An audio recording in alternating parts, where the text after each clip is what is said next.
He is the boxing writer for the Los Angeles Times. His name is Manouk Akopyan. Much respect. And you can actually follow him on Twitter at ManoukAkopyan. He has the insight. He gets the scoops and everything else, and he's a friend of the show. Manouk, welcome to At the Fights, buddy. Thank you for such an amazing introduction and for spelling my name out like that. I know it's not common spelling, so I appreciate that. There you go. I know that because, you know, when we first met, I had to look at your name a few times. I said, because when I do spell it on, I think the first time I went to Twitter, I'm like, wait a minute, why am I not getting this? And then I looked at it and I learned it actually by heart, just the way you do it. And we love following you. We love all the insight you bring and your love and your passion for the fight game. You got a story to tell us and our listeners and everything. Just, I guess, how long ago was it you went over to do an interview? You went to the home of one Tyson Fury in the place I call Lost Wages, Nevada. Pick it up from there. What happened? When was this? Well, this was actually last Thursday. I met with Tyson Fury last Thursday. It was on the same day of the Conor McGregor press conference as well. So I knocked out two birds with one stone on a very productive day. But my day got started with Tyson Fury at 9 o'clock. I was told I would be meeting with him right after his run at his mansion in Las Vegas, just 10 miles off the Strip. You know, very quiet neighborhood. But, you know, the ruckus of the Fury camp lives inside with his brothers, his cousins, Isaac Lowe, his trainers, his nutritionists. Everyone's camped inside that house. So I met Fury shortly after his run. We're in the backyard. We have there with me was my LA Times colleagues who are the videographers and the photographers. We have a two-camera setup, the chairs, the whole nine. We're just waiting for Fury to walk on in and get started. And Fury waltzes in with his underwear, plops straight inside the hot tub, and says, we're doing the interview in the jacuzzi, or we're doing no interview at all. So me and the team, we had to scramble last minute, rearrange the entire setup in about a 2-minute span, and on the interview went with Tyson Fury, and he really gave us some really deep and special stuff. Did you have shorts on to jump in that hot tub? You know, I told him I didn't get the memo. I would have easily jumped it. I got a pair of Hugo Boss swimming shorts I've been waiting to wear all summer and I never got a chance to. I'm like, I should have gotten the memo, Tyson. Would have jumped in right there with you. But I'm sure him standing 6'9", there wouldn't be much footage in there for me to deal with too. Yeah. Well, listen, Manouk, here's the story. I mean, sometimes he did suffer a few years back, put on 150 pounds, got involved with alcohol and drugs and cleaned himself up. Sometimes this is kind of like a seasonal thing. I don't never know what he was diagnosed with, what kind of an illness that he has, depression, bipolar, whatever it is. Sometimes during certain times of the year, that comes back strong. Is that something that we're hearing about? Well, here's the thing, and this was eye-opening for me on how painfully honest he is. We were talking, and he told me he woke up that morning and he was depressed.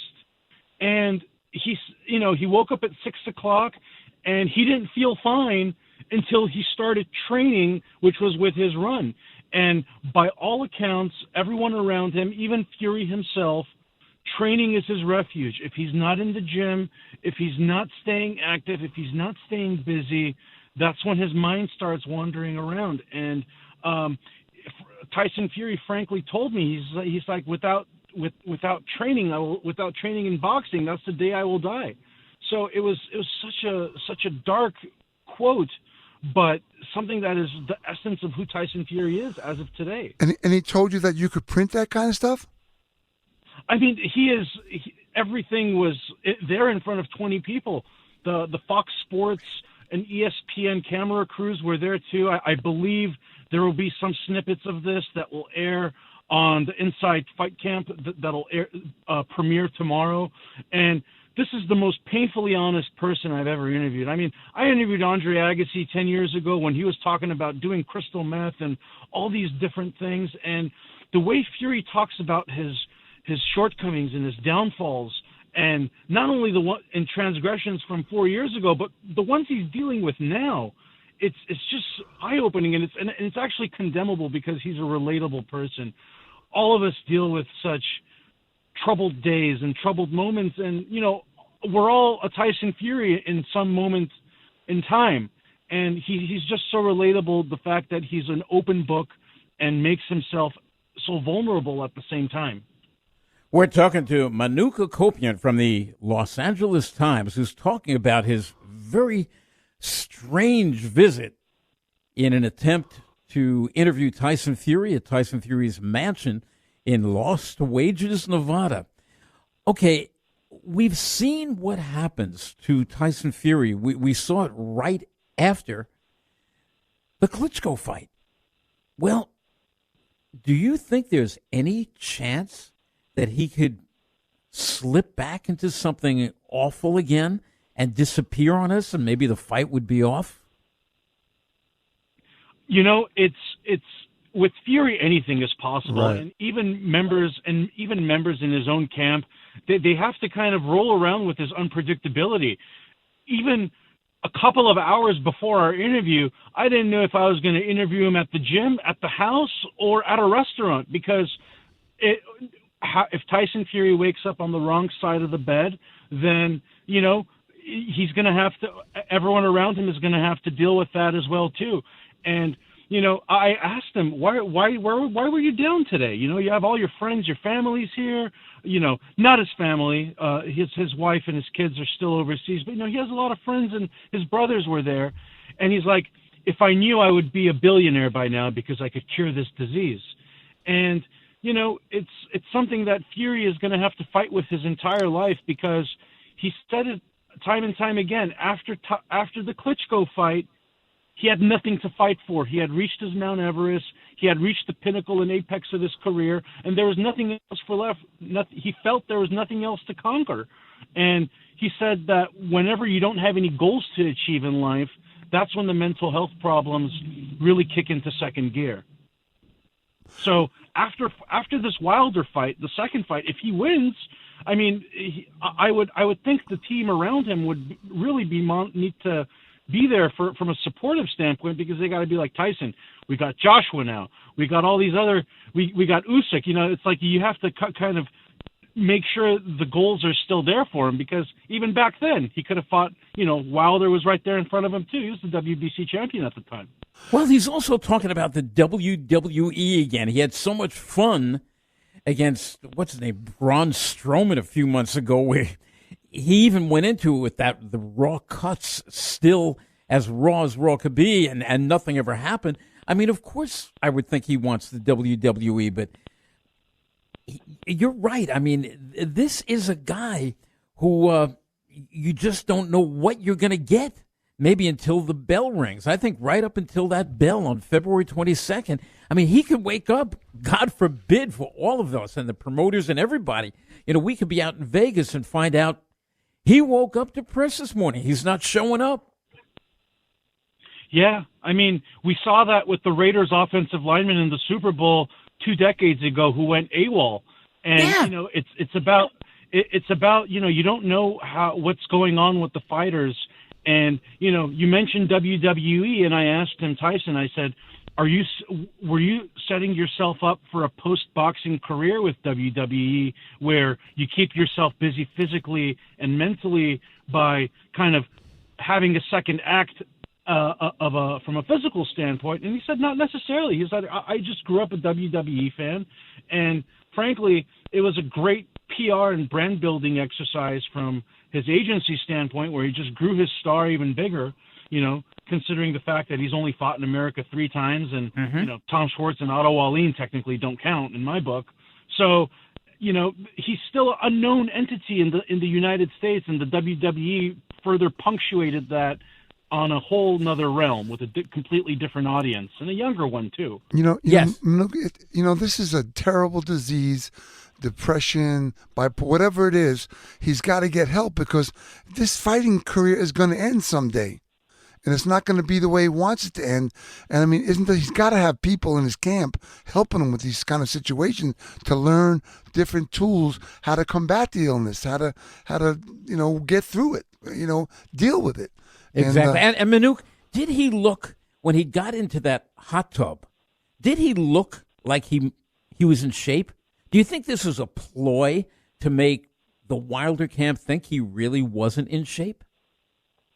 It's funny you mentioned that, because he actually said he's at his desired weight right now, and he largely credited that to George Lockhart, who's the nutritionist that he hired for this camp specifically. Conor McGregor's nutritionist, of course, is George Lockhart. And some of the new wrinkles that Fury is introducing to his diet he's drinking 8 liters of water a day. He's eating 5 meals a day, amounting for the most calories he's ever consumed in his life. He's also, he also said he's not drinking Diet Coke for the first time in 10 years. So he's from a health and nutrition standpoint, he's like, if any of that stuff matters, it's going to show up on the fight. So from a health standpoint, I mean, he still had the flab around his waist, but that's typical for Fury from what we've seen after his. Sure. After his 150-pound weight drop. He's never going to be a body beautiful, but at the same time, he didn't look Andy Ruiz-like levels in Saudi Arabia. That's for certain. Manouk, this guy, he has to be able to learn to cope with this stuff. I mean, it's a nightmare. It can be, we all suffer some ways from depression and all that, but if you don't get that help, and I'm hoping he is, it's going to cause him a lot of trouble down the road. I asked Sugar Hill Stewart. I also interviewed him for this story, and I talked to him at length. And, they have a relationship that goes back to 2010 when they first met at the Kronk Gym in Detroit when the great Emanuel Stewart was still alive. The relationship continued in Canada and Austria. And I asked Emanuel, I said, you're dealing, did you ever know about these problems before? And he was never privy to it. So now he has to deal with a completely different Tyson Fury that he really didn't know back then. But he said he takes pride in knowing what makes his fighters laugh, what makes them cry. And as a trainer, he's going to have to navigate those waters. And he shared an anecdote saying that throughout this entire process, the weirdest conversation he's had so far is that a sports psychologist cold called him and wanted to train Stewart on how to train Fury mentally. So he has this sports psychologist trying to coach Stewart to coach Fury as to how to play the mind games with him. So these types of things are always going to be around the Fury camp, and you just have to make sure there aren't too many fires to put out at the same time. Well, and also, listen, the first time he came out, he was 150 pounds overweight. He was messing around with drugs and alcohol. He came out and said, I want to fight Deontay Wilder, the toughest guy in the game. And then he came back and, listen, he nearly beat him. I thought he did enough to win the fight. But I guess getting dropped those 2 times had a lot to make it a draw. So on that stand also, he's a phenomenal athlete. Oh, yeah, and, he's made it a point, and, this goes back to why Fury is such a charismatic character, is that I want to stand toe-to-toe, middle of the ring, Kronk style, stand and bang. He predicted a second-round knockout. I don't know how long Fury can last just simply slugging it out with Wilder, because that detonating right hand is always there waiting. But, you have to commend Fury if that's the level he wants to take. He said he wants the cut to open in the first round and make it a true blood sport. And Come on. He says these things. Yeah, he says these things, but, at the end of the day, he knows the danger Fury provides. And one of the most interesting nuggets that kind of got buried in my feature is that Fury is not taking a single punch to the head until the night of the fight. Mm-hmm. Now, Jerry, I know you've been in some very, very high stakes fight and sparred them all. Have you ever been in a training camp when you didn't take a single punch to the head in fear of a cut or a laceration that would reopen? Oh, come on. I mean, unless you got the guys not fighting with you, you want to get the best shape you can be in. You want them to give you everything they got. You know who used to train like that? You guys are going to, I don't know if you know this or not. Prince Nassim Hamed used to go through training camps doing just body punching, taking no headshots. I don't agree with that. I think you have to, it is what it is. You got to be ready for anything, and you got to prepare for anything that's going to happen. And by doing that, it's not going to go on. Maybe he's going to work on terrific defense. Maybe that's a great story, because he can't get hit by Wilder, that's for sure. Absolutely. Final question from this corner, Manouk. Uh-huh. You saw the first fight. We all saw that first fight. We know what happened there. 12 rounds, everything, the 2 knockdowns, the miracle rise from the canvas. Do you think this fight on February 22nd is going to be more exciting, a better all-around fight than the one December 1st a year ago? That's a great question because, it's very, very rare that the sequel is better than the original. I mean, The Godfather 2, we all know, is one of the greatest films of all time and better than the first and third. However, we saw what happened with Ruiz and Joshua. We saw what happened in some of the other.